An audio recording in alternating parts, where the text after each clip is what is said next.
Hola profes, ¿cómo están? Bienvenidos a su podcast para maestros. Este podcast está dirigido para profesores y profesoras en Latinoamérica e hispanohablantes. Aquí les voy a contar mi experiencia como maestra internacional. He trabajado en los Estados Unidos como maestra, también en China actualmente, y quiero contarles cómo ha sido esa experiencia, cuál es el papeleo, cómo lo logré, etc. Espero les sea de mucha ayuda. Empecemos.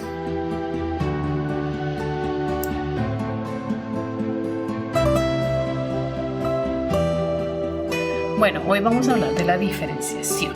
¿Qué es la diferenciación? Y cómo yo la interpreto y cómo yo la aplico en mis clases. Es una de las estrategias que más me ha gustado en el aprendizaje que tuve en los Estados Unidos. Esta es mi favorita.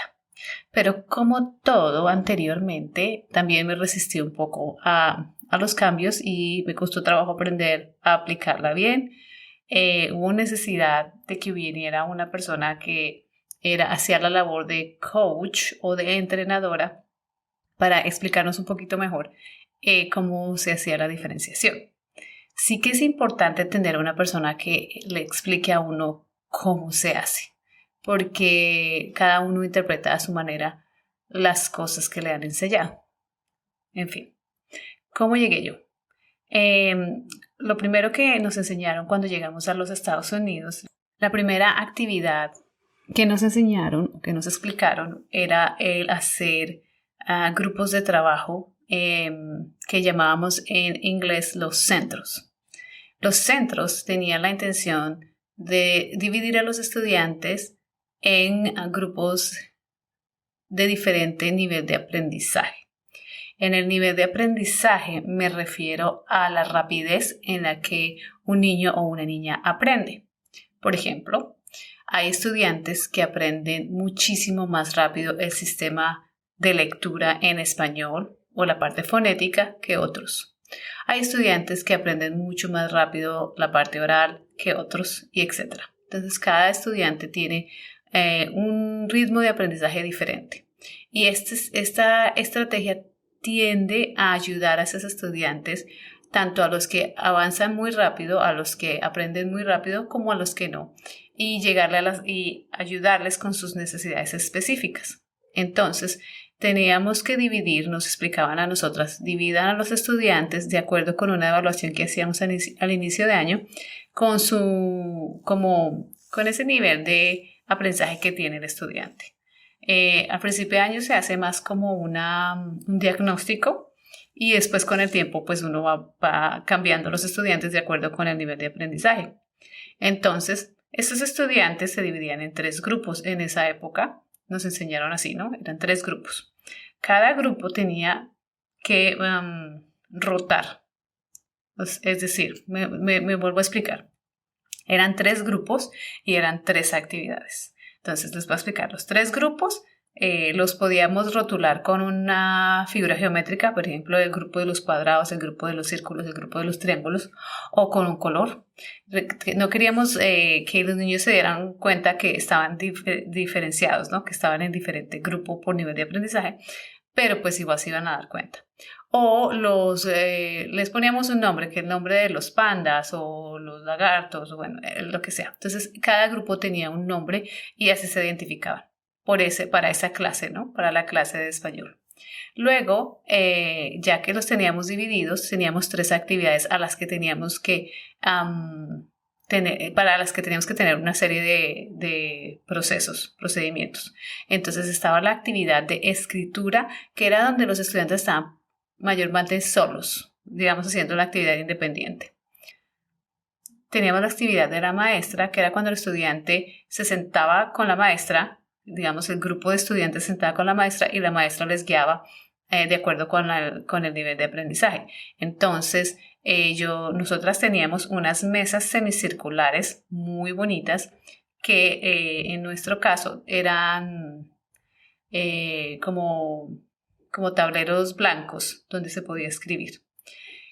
Teníamos esas mesas y la mesa, como era semicircular y era grande, pues podíamos sentar 7 niños en esa mesa, 7, 8 niños en esa mesa cómodamente. y entonces podíamos atender y enseñar la habilidad específica.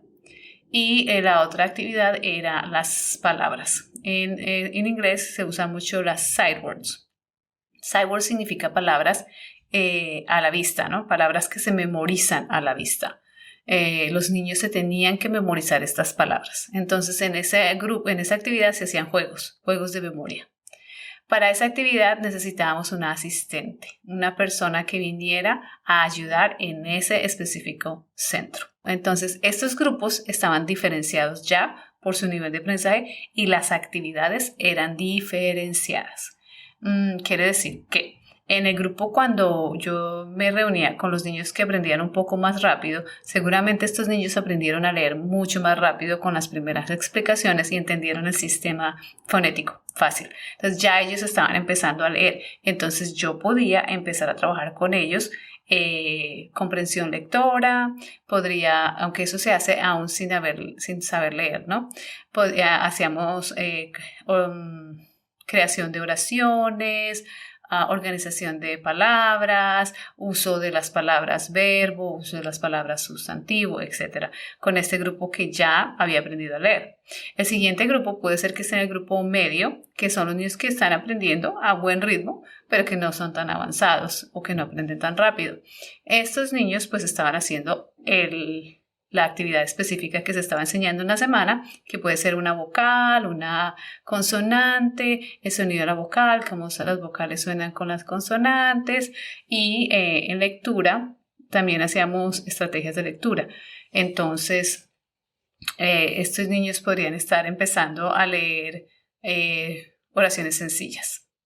Y el grupo que estaba en un nivel de aprendizaje más lento, estaba empezando, digamos, estábamos empezando a trabajar con las vocales, por ejemplo. Si los otros grupos ya estaban empezando a formar palabras o oraciones, este grupo apenas estaba entendiendo los sonidos, que está normal, ¿no? Todos no aprendemos al mismo ritmo y está bien. Entonces, en este grupo teníamos un poco más de juegos. ¿Por qué? Porque generalmente los niños que aprenden más lentamente tienen un nivel de atención un poco más bajo. Entonces, teníamos que tener actividades que les llamaran la atención para poder hacer que se concentraran en la actividad que se les estaba enseñando. Entonces, hacíamos muchos juegos con ellos y en este grupo sí que se hace más diferenciación en el sentido en que estos niños generalmente son los niños que necesitan experiencias como táctiles. Por ejemplo, que las actividades sean de formar palabras con fichas o que ellos mismos empiecen a trazar en un tablero, o actividades que les requiere a este niño hacer más que escuchar. Estos niños generalmente aprenden más haciendo que escuchando. Entonces teníamos bingos, en fin, una serie de actividades.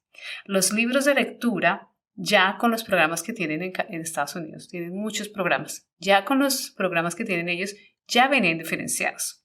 Entonces, digamos que esta semana vamos a trabajar la secuencia. Por ejemplo, esta semana vamos a trabajar la secuencia de una historia. Primero, qué pasa luego, qué pasa después, qué pasa al final. Algo así. En inglés se dice diferente, pero la idea es la misma, ¿no? Que haya una secuencia en una historia, tanto para escribirla como para leerla, como para relatarla. Entonces, eso se enseñaba a todos los estudiantes por igual, pero se diferenciaban en los libros. Los libros tenían el mismo tema, trabajaban la misma vocal, las mismas palabras, pero el texto era más sencillo. Entonces el niño que estaba en un nivel de más lento de aprendizaje no se frustraba tanto porque no tenía que decodificar tanto. Entonces la decodificación era mucho más simple, eran más bien patrones de oraciones, y esos patrones el niño los podía memorizar y no había tanta frustración.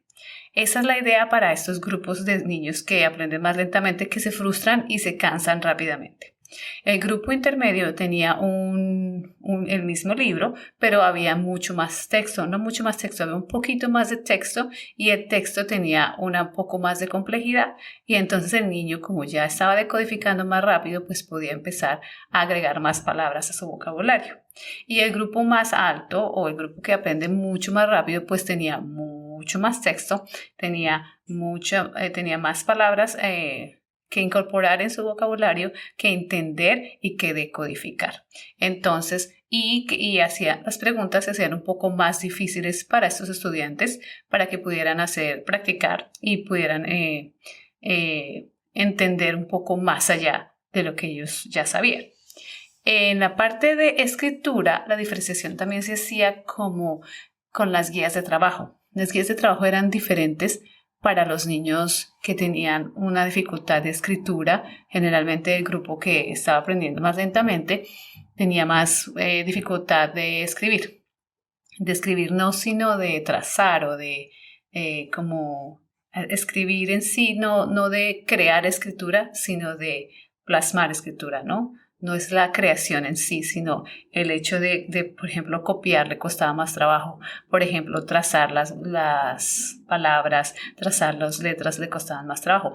Estos niños van a tener unas guías de trabajo más sencillas. Estoy hablando desde el nivel preescolar, ¿no? Esto también se hace con niños mucho más grandes en Estados Unidos, de todas las edades. Y luego estaba el grupo, la parte de las palabras, donde estaba la asistente. La asistente, yo le daba a ella una serie de palabras ya listas, como fichas de palabras donde ella podía crear juegos. Entonces, ella cómo diferenciaba. Ella diferenciaba, por ejemplo, a los niños más rápidos, de aprendizaje más rápido, que ya conocían las palabras, se las sabían de memoria, etc. Estos niños lo que hacían eran juegos de deletreo. ¿Cómo se deletrea mamá? M-A-M-A, etc. Y a los niños del intermedio era más recordar y memorizar palabras. Memorizarlas porque no se las sabían todas. O se les olvidaba cómo se escribían o no sabían cómo usarlas en una oración. Y en el grupo que iba un poco más lento, sí era trabajo de memorizar. Entonces hacía mucho trabajo de juegos de memoria. Y eso se hacía divinamente. Esta estrategia me parece muy, muy buena. Yo la apliqué aquí en China cuando hice ESL. Ahorita estoy haciendo ESL, es inglés como segunda lengua. Ahora estoy haciendo inglés como primera lengua a niños extranjeros, a niños chinos, y también lo aplico. ¿Por qué siento que me funciona? Uno, porque de verdad que uno tiene el tiempo de dedicarse a los estudiantes individualmente. Se puede hacer evaluación indirecta o observación y uno tiene más conocimiento del estudiante, de qué proceso está, de qué letras no se sabe, o sea, no es tan generalizado. Segundo, el tiempo. Se usa un bloque de 2 horas, 90 minutos, 45 minutos cada hora, 90 minutos y se trabaja con todos los estudiantes. La intención de este sistema es encontrarse con cada estudiante, tener la oportunidad de que el estudiante esté con la maestra y que el estudiante tenga una retroalimentación constante. Entonces me encanta por eso. Y los estudiantes se sienten que son observados, se sienten parte de algo, porque cuando uno está trabajando con grupos grandes y está haciendo una generalización todo el tiempo, pues uno se pierde de muchos estudiantes. A uno se le pasan los estudiantes porque son muchos. ¿Cuántos estudiantes se estarán preguntando? Yo sé. ¿Cuántos estudiantes teníamos en cada clase? Hasta 24 es permitido en Estados Unidos en esa época. Pero hubo clases que tuvieron más. Hasta 24 estudiantes, entonces se hacían 3 grupos de más o menos 8 estudiantes. Podían ser menos, había a veces años que yo tenía 20 estudiantes, 19 estudiantes, 18 estudiantes, cambiaba. Y los grupos también variaban de número, de acuerdo con la rapidez de aprendizaje del estudiante. Me gusta mucho porque yo siento que esta estrategia de verdad ayuda a los estudiantes. Y segundo, genera como una confianza y genera un ritmo en la clase chévere y hace que el tiempo se va más rápido. ¿Por qué? Porque es bueno y malo, ¿no? Bueno, porque estás constantemente rotando a los estudiantes, y malo porque pues uno quisiera tener más tiempo con ellos. En estas actividades quisiera uno tener más tiempo con ellos. Entonces, a mí, ¿qué me pasaba? Cosas graciosas que me pasaban. Por ejemplo, a mí se me olvidaba poner el tiempo Y entonces me dedicaba a un grupo demasiado tiempo y a otro grupo muy poco tiempo. Y eso no ayudaba mucho. Entonces yo necesitaba tener un cronómetro o un reloj que me estuviera diciendo, bueno, se le acabó el tiempo, siga con el siguiente grupo. ¿Qué cosas, qué no es la diferenciación? La diferenciación no es una individualización. Semi-individualización. Depende de cuántos estudiantes tienes. Si una clase es de 10 estudiantes y estás haciendo 3 grupos, 3 cada uno, podría hacerse que es un poco individualizado. Otra de las cosas que me parece interesante decirles es que para hacer esta diferenciación se necesita mucha paciencia, mucho entrenamiento y muchos recursos. ¿Por qué? Porque no se puede improvisar. Definitivamente no se puede improvisar. No se puede llegar a decir vamos a hacer los grupos y miremos a ver qué hacen. No, uno tiene que tener los materiales listos, diferenciados. Tiene que tener las guías de trabajo diferenciadas y los estudiantes tienen que saber a dónde van, ¿no? Y tiene que tener los libros diferenciados. Y todo este material, casi todo el material lo creábamos nosotras en las clases. Quedábamos en las tardes haciendo más y más y más y más recursos y otra parte del material estaba en la escuela con los programas que ellos compraban, como el programa de lectura, que venía diferenciado. Aunque no aplicaba mucho en español, venía diferenciado los libros y eso me parecía muy positivo. ¿Qué se necesita para diferenciación? Se necesita ser flexible en muchos casos. Se necesita una colaboración. Si no hay una asistente es mucho más difícil. La asistente puede tener 2 trabajos. Uno de los trabajos puede ser ayudar con las palabras, con las sight words. En este caso, en español no se usa mucho, pero me parece que es una buena técnica. Después les voy a hacer como un conversatorio de por qué me parecen importantes las palabras que se aprenden de memoria. O la asistente podría tener un rol de manejar el comportamiento de los estudiantes, responder preguntas sencillas, mientras que la maestra está enseñando a un grupo de estudiantes. Esa es otra opción. Tener muchos recursos, tener recursos digitales. Me gustó mucho que en Estados Unidos teníamos en cada clase 2 o 3 computadores por clase, ¿no? Que podían ser más. En las clases ya más grandecitos, de los niños más grandecitos, tenían cada uno su laptop, cada uno tenía uno. Pero en la clase de los chiquitos, de los niños, los bebés, teníamos 3 computadores. 3, a veces más. Yo hice una colecta creo que fue con los papás no me acuerdo.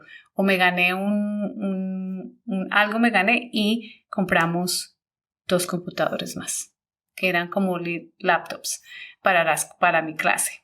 Entonces creo que fue una colecta que hicimos, tuvimos 5 computadores. Entonces, ¿qué hacíamos nosotras? Había en esa época una herramienta que se llamaba Symbaloo. Symbaloo me ayudaba a poner las páginas que yo quería que los estudiantes vieran. Por ejemplo, yo quería que los estudiantes escucharan los sonidos de la M, palabras con M, etc. Y yo iba a la web y encontraba páginas que enseñaban esta parte en español. Hay muy poco recurso en español, me ha sorprendido mucho. En esa época había muy poco recurso en español.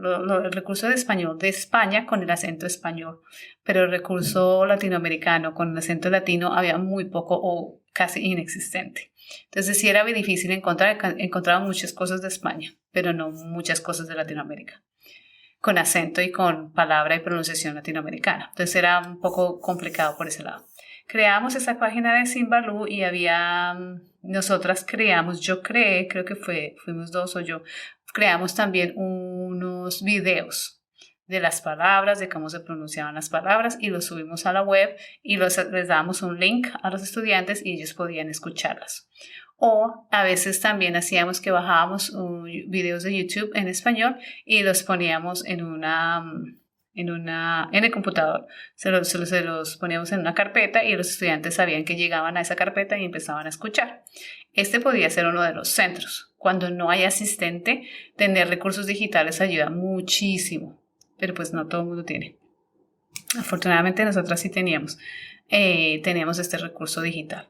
Lo difícil era que los estudiantes siempre encontraban la manera de buscar una página que no era o entrarse a páginas inconvenientes, o las páginas tenían mucho propaganda y la propaganda los llevaba a otro link, y eso es lo complicado. Pero en sí me parecía chévere tener ese momento, porque cuando ellos estaban en su recurso digital, pues estaban un poquito más callados.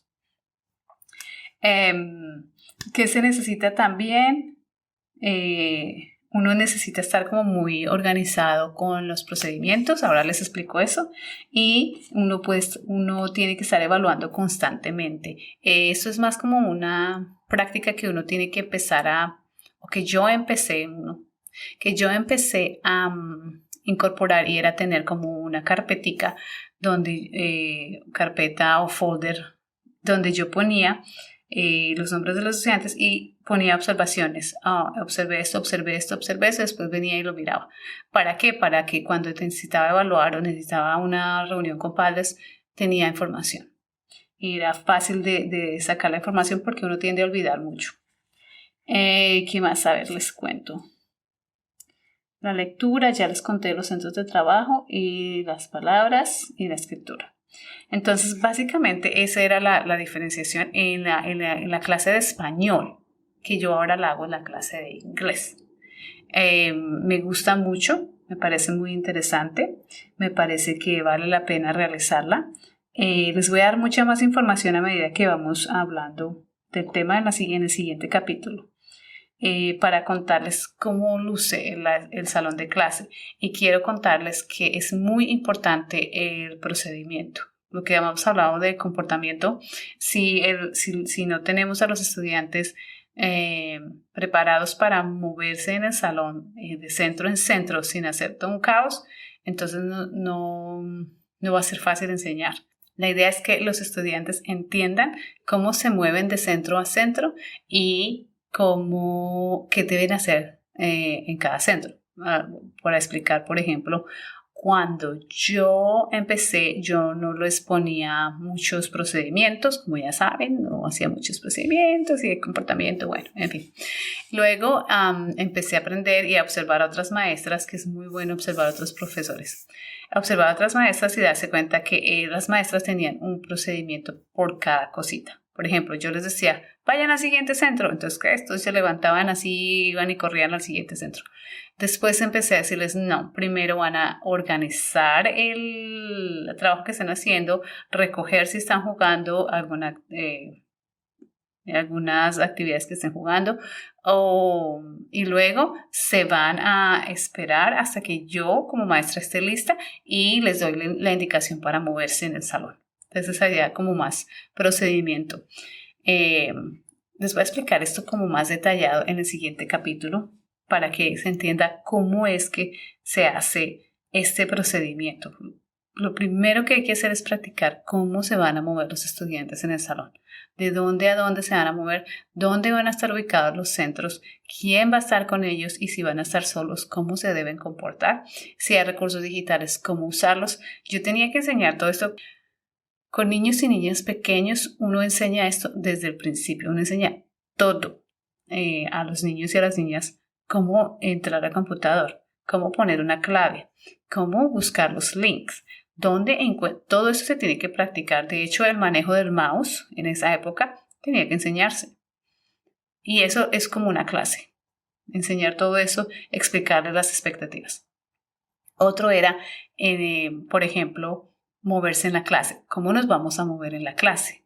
Nos vamos a mover de un centro a otro centro. ¿Cómo?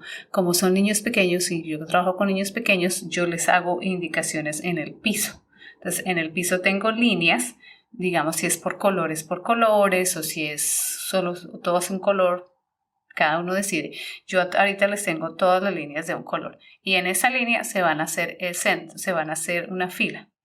¿Por qué es importante? Porque me da tiempo a mí para moverme en la clase y empezar a organizar el material que necesito para el siguiente grupo.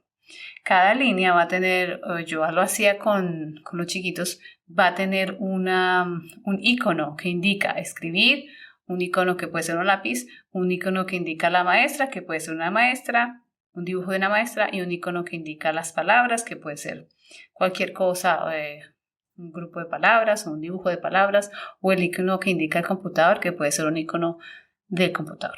Entonces, claro, el estudiante, al principio hay que ensayar todo eso, ¿no?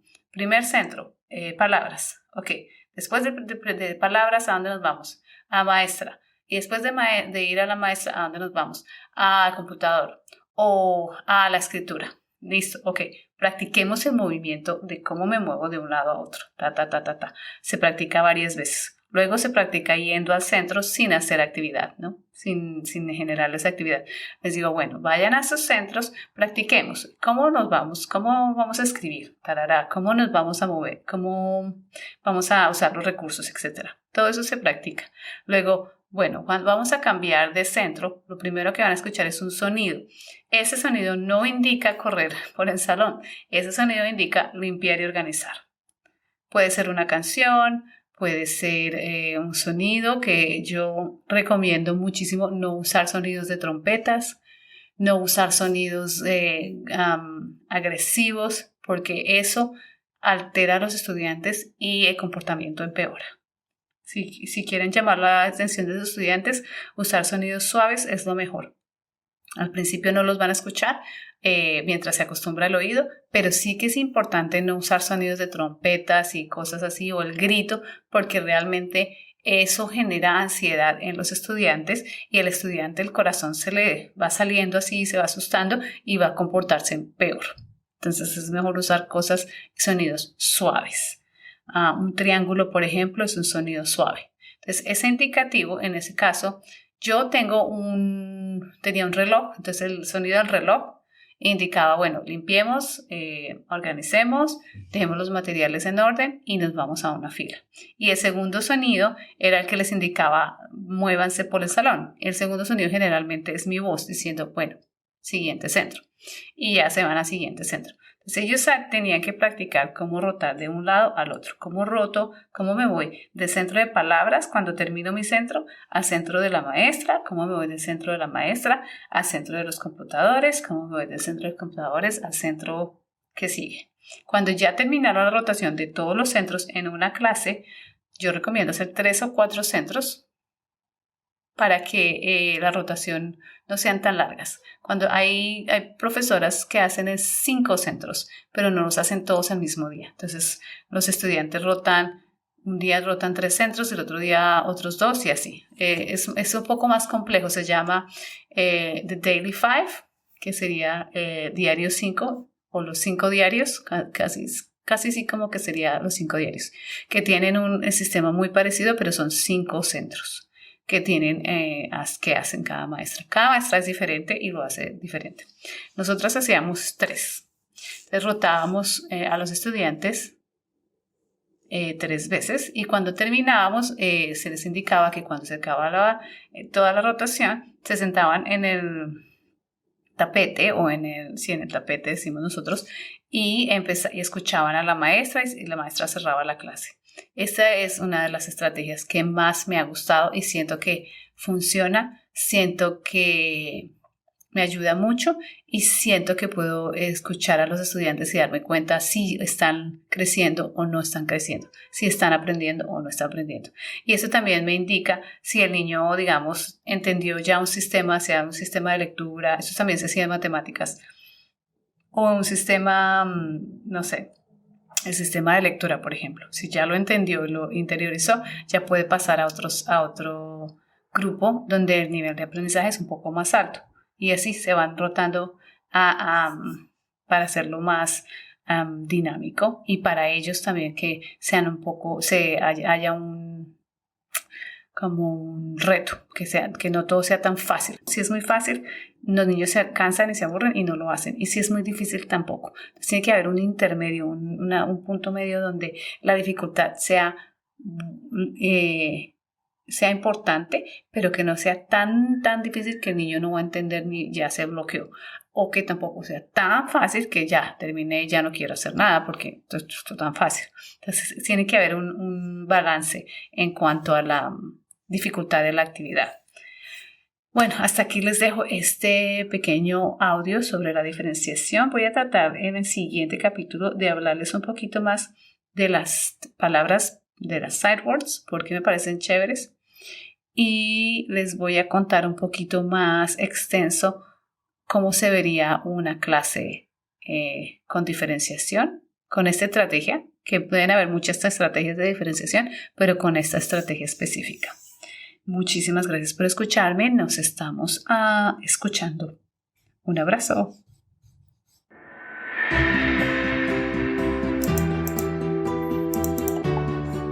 Bueno, profes, hasta aquí va este capítulo. Espero les haya servido mucho, que les haya gustado, les haya encantado, que los haya entretenido, que les sirva la información que les estoy dando. Se pueden comunicar conmigo en mi página de internet www.paramaestros.info. Ahí están mis contactos, mis redes sociales. Pueden llegar ahí, mirar, contactarme, escribirme a mi correo electrónico. Mi correo electrónico es podcast@paramaestros.info. Ahí escríbanme, yo estaré muy pendiente de sus mensajes. Si quieren que les cuente algo nuevo o alguna información que les parezca interesante, que quiera que les comparta con mucho gusto les compartiré. Solo escríbanme y bueno, nos estamos escuchando.